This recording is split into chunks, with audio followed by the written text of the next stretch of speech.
Hello. It is absolutely massive and challenging, and I think it is a game changer full stop now.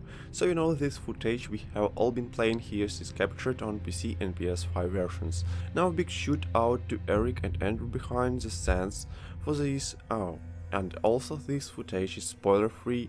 We are really sticking rolly to major areas because I know Souls fans consider almost everything a spoiler because the real fun is in the magic of the discovery, so we cannot completely avoid that, but I just know that we are gonna try our best here and some additional context so you know what kind of info and opinion you are getting here.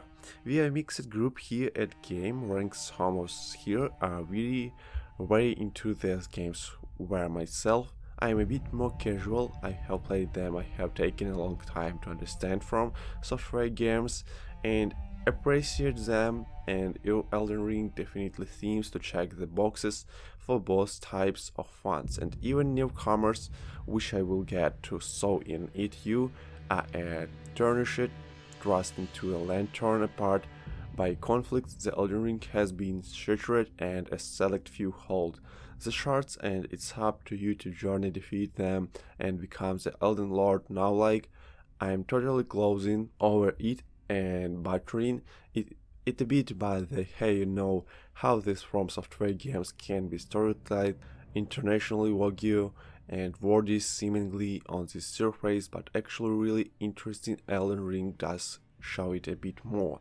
and on the surface it's a bit more easy to immediately grasp exactly what's going on and get a sense of this sad, lonely, brutal world. There's a nice little bit of characters to talk to here and there and get some interesting story contact, and it's actually pretty cool. Now Game on Thrones author George R.R. Martin did work on the early phases of this in some world building over stuff. It's hard to say what exactly his influence is here, compared to Miyazaki and the rest of the team, the game overall does feel a little different, but don't get it twisted, it is still typical From Software the way it gets.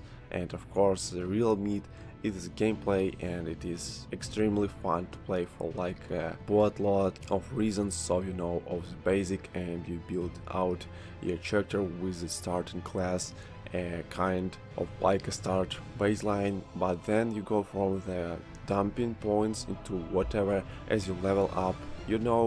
Strength and endurance, maybe a strong start knight, or maybe a magic user, or a quick and dexterous assassins. The choice is yours as usual, and the variety once again is really damn good. Everything has their own clear strength and weakness, but way more nonsense to discover them more you play into them, and it always plays differently. One of us here has a completely different character type than the other, and it's like a totally different thing, from character build to equipment type to weapon type. It's totally different. This game's back role in multiplayer characters and replayability. Combat itself is challenging and deliberate.